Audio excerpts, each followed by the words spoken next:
Hey everybody, how's it going? B Temple back again, and it seemed like a fair bit of time since I've done a review. It's been at least 3 months now, I guess, but work and life and all that kind of stuff's been kind of busy, so finally getting a chance to come back and do a review for you. And today this is something I've never had a chance to try before. What we've got is a Japanese Self-Defense Force, or JSDF, ration. And I believe, if my translations are correct, this is called, I guess, Ration Battle Meal version 1, something like that. So whatever the Mark 1 or main type number 1. And it's also menu number 1, I believe. And it's got only a few items in it. So it's meant to be sort of a light meal. But we know it's from the Japanese Self-Defense Force, you know, the Japanese Armed Forces. You don't see Japanese rations show up very often. So the chance to get to try one of these is pretty cool, I must say. So what we'll do is, first of all, just have a look at the actual ration itself. It's in just this shiny plastic bag. We got ourselves a couple tear notches here. You can tell it's not particularly wide. I'm going to assume this is meant to be a one meal kind of thing, but I guess we'll find out. So it's a little hard to get good translations from this. There's quite a bit of glare comes off of this, so I don't exactly know what year it is. But I'm hoping once I get inside, some of the packaging inside will probably be a little bit easier to pick up. So we'll tear it open, see what we're working with. So first we got a pack of these little tiny sort of crackers, I guess, and they have little black seeds. I'm going to assume it's maybe like caraway or something like that. No, I could be completely wrong. Could be black pepper, who knows. But it's little black flecks in them. We got a 2019-09 here. And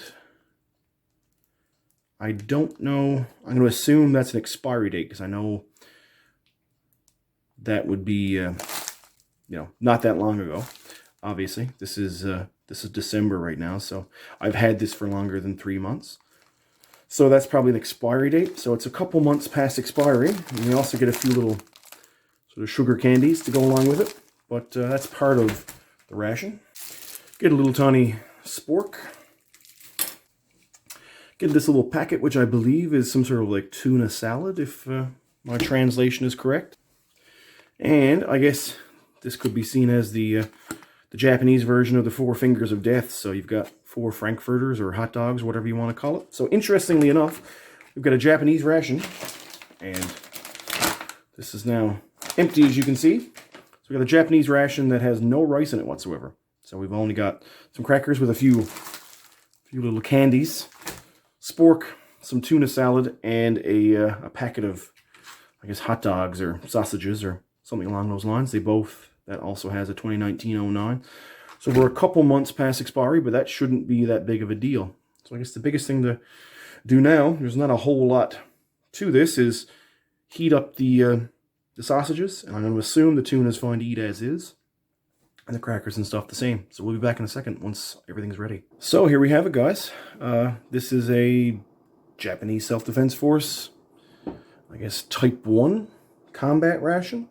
I don't know if they're issued rice separately, or this is simply meant to be a very simple combat ration to very quickly, get something in you while you're on patrol or anything like that. So you don't really have a whole lot here. You've got crackers, which maybe right now it looks like it may be black sesame seeds, perhaps, in them, not black pepper.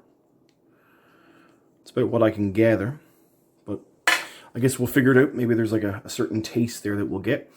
And we've got it's called tuna salad. It's a very fishy smell, though. It almost makes me think it's something other than tuna, but that's what it was translated as. And you got a little bit of like vegetables in there with it, so corn, peas, carrots, whatnot. And then you got these sort of colored star candy or something like that. And then, much like an old school USMRE, we've got the 4 fingers of death. So that's what we all came here for, was this, I'm sure. So let's give this a try. You can see there's 4 of them. The casing's not particularly hard. It's pretty easy to pick up. It's got very much a hot dog consistency to it. It's a bit of a smoky smell coming off it, though. It actually doesn't smell too bad. Let's give it a try. Well, that's incredibly smoky. And that is delicious. You can tell it's most likely pork based, and a very, very strong but not too strong smoke flavor. Tastes just like those little, I guess you call them smokies, little small sausages you get, little cocktail sausages you'd have as an appetizer kind of thing. But yeah, these are fantastic, man. This is great. I almost wish I actually had a hot dog bun to go with this. But yeah, having never had the Four Fingers of Death yet, this is obviously brand new.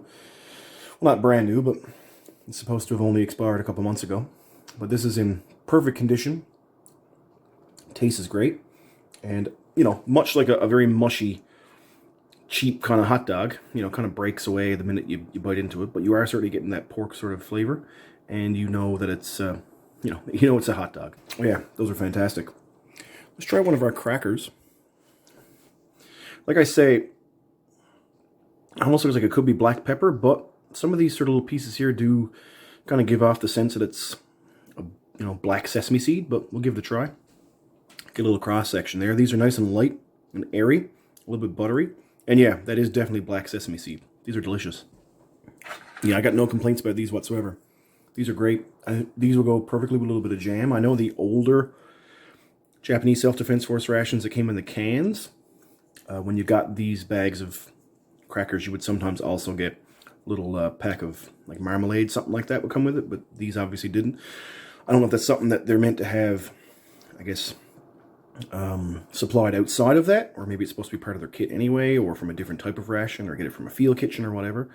But as a little sort of bread substitute, these are great. Like I said, nice and buttery, nice and airy and crisp. You know, they're very, very light. They don't weigh very much at all. And you get that little tiny hint of sesame flavor right at the very end. Yeah, I'm definitely going to save those and have those with some jam. That's fantastic. Next, let's try our other, I guess, protein component. So we'll try to get a little bit of everything. Some carrot, corn, some peas, and what I assume is tuna, but it's a pretty fishy smell. It smells more fishy than what tuna would be, but let's give it a try. Yeah, now that I taste it, it's certainly not mackerel. It is fishy, but it's not nearly as fishy as what mackerel would be. It's not quite as oily, actually. And the tuna that's in here, it seems to be mashed up a fair bit. I wouldn't really call it a pate, but it's very, very fine ground tuna then to go along with some vegetables, so it's very mushy. There's almost no sort of give, there's no bite back on it kind of thing. You just bite and then it kind of just disappears on you. But it's very light and refreshing. It's interesting, you go from, strong smoke flavor here, very savory, to nice buttery kind of crackers, and then you go to something that's a little fresh, kind of cleanses the palate a little bit.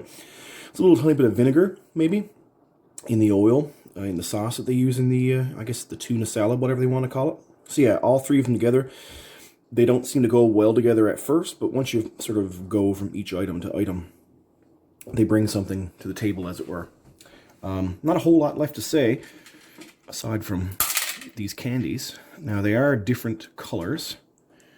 I don't know if that translates into different flavor, but let's just try a couple and just see. Yeah, there's no special flavor to those. It's literally just like, hard sugar candy. That's all the flavor you're getting is just sugar itself. You can see these little sort of, I guess, nodules or whatever, that kind of thing. And almost tastes kind of like imagine like a flavorless nerd, or get packs of nerds, things like that. You can't quite bite them right away. You got to let them sort of move around in your mouth for just a few seconds, and then you sort of bite through them, and they're really crunchy. And it's nice just as a form of sugar to get. I mean, you're not getting your jam. It doesn't come with jam to go with the little crackers, which you would normally get a little bit of sugar from. But that's a nice little sort of just thing to end with. Just chew on as you're going along, that kind of thing. So guys, this hasn't been a particularly long review. It didn't really need to be. There's not a whole lot to this. But what we did look at was a Japanese Self-Defense Force Type 1 combat or battle ration, I guess is the best way to translate it. And absolutely zero complaints whatsoever. I know there's a bunch of different menus of this, and this particular menu was fantastic, and I'd be interested in trying out a few different ones just to see if the mains are as good a quality as these are. Like I said before, it's kind of odd not to get rice with a Japanese ration, But every component here has been fantastic, and I've got no complaints whatsoever. So, yeah, it's nice to finally get back into doing a review, and it took a little while, but it's nice to finally, shake the rust off and try this out again. I'd like to thank everybody for stopping by, and I'll try to be back as soon as I can with some more reviews. So, thanks a lot. Have a good one.